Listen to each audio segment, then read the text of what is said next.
everyone, my name is Vanessa. Today I'm going to talk about the gel variation affect estimates of biodiversity and abundance of nudibranch gastropoda fauna.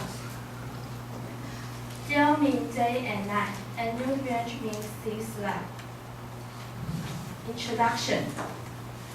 The nudibranchia is a complex and ecological diverse group. There are almost 3,000 species in the world, and all the nudibranch are carnivorous. That means they all emit sponge,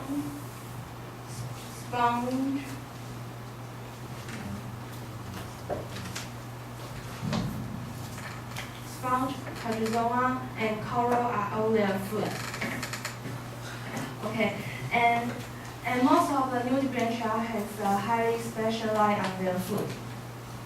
So the presence and the abundance may act as a useful detector for the overall diversity.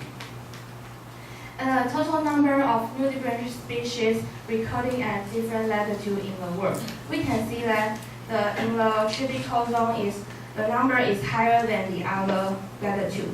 However, the latitude doesn't completely explain the number of species because in some regions, like the coral triangle, the number is higher than the other tropical zones.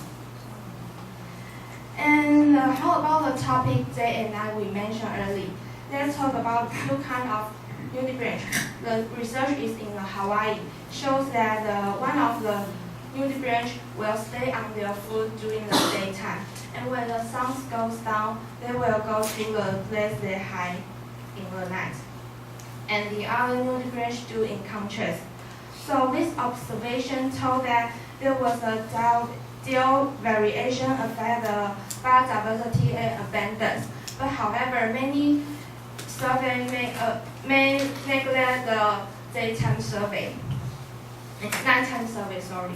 So in our study, we want to compare the composition of nudibranch of the average number, richness, and evenness between the day and the night.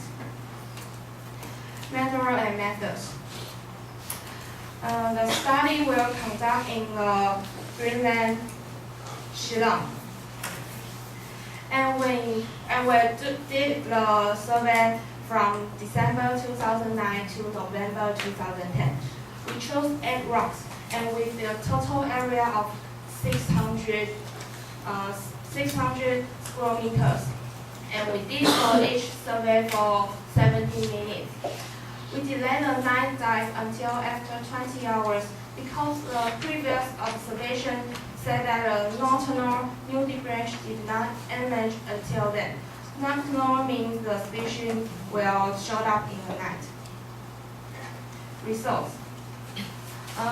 We analyzed the nudibranch habitat on the 8 rock we chose, and we can see this pie chart.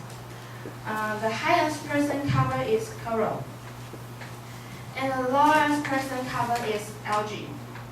Why we got the lowest percent cover is algae because the day we're recording their habitat is in the late autumn.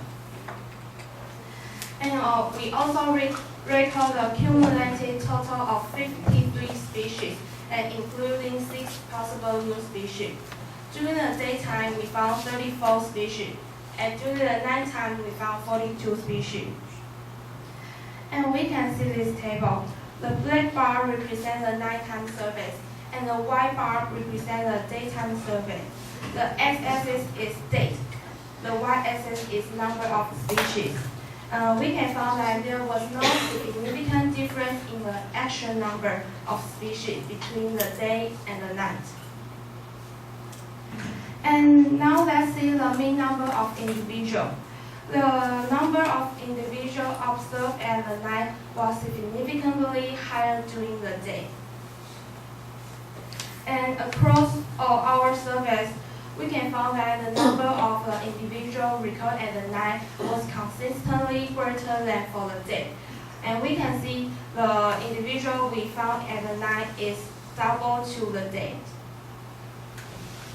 Why we got this result? Because it's the appearance of the Tritonia species 1, like this. We found that during the night, we all found 111 individuals, and however, only 2 were found during the day.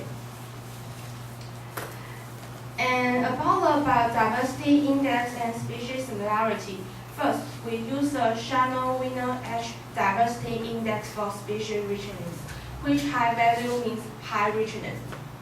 And as a line chart, x-axis is the date, y-axis is the diversity. We can know that no clear pattern between the day and the night, and no significant difference between day and night too. And second, we use the period evenness index for assessing species evenness. The x-axis is day and the y-axis is evenness. A value at night is lower than during the day, from April to August. And when we got this result, that is, large number of Chitonia species 1 appeared at the night, which produced a lower value of evenness. And there was no significant difference between the day and night samples. And finally, we use a dendrogram for hierarchical clustering, which axis is the most frequently recorded species in every month, and the y-axis is the similarity. We found the species during the day and during the night will separate the 2 groups. So we can find that the species composition between the night and the day was different, and they formed a separate group. Yeah, and no clear pattern between the month and the season. And in our study, there were 2 species worth to mention in. First is the frequently recorded species, Phyllidiella pustulosa, and the other one is the most abundant species, Chitonia species 1. This is the Phyllidiella pustulosa. We recorded during the daytime is more than during the nighttime, and there are the pictures show that they use the oral tube to feeding.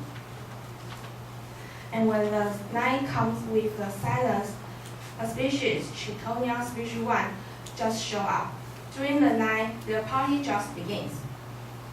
And we can observe that they are doing some activity like clustering or mating.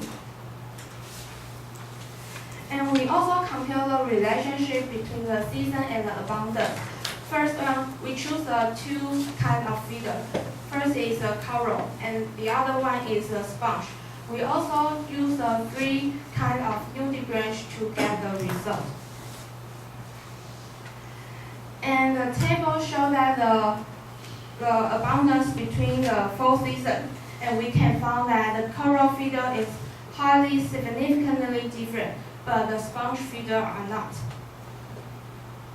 And which season is more abundant? The sponge feeder is in the winter and the autumn, and the coral feeder is in the summer and autumn. Discussion. We want to discuss several factors and the affect the recording. First is latitude. Second is survey effort. Although after 1 year, the number of species has still not reached a plateau. Third is the time of the survey. Most of the previous survey were conducted in the daytime, so they may neglect the natural species. And fourth is the searching experience. Maybe we can improve next time. And the species similarity show that there was no obvious pattern in the temperature change, which means month and the season. And we compare the composition between the day and the night, and we observe that the composition at the night was different to the day. And almost all the nocturnal species,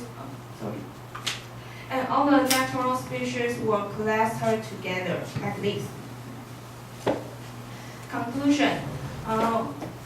After all of our observation, we have some conclusion. The composition of nudibranchia between the day and the night First, the average number. We found that there was no difference between the day and night. And second is richness. There was no significant, obvious pattern for species and richness. And the last one is the evidence. We found that the night data was almost higher than the day. And this is my presentation. Thanks for listening.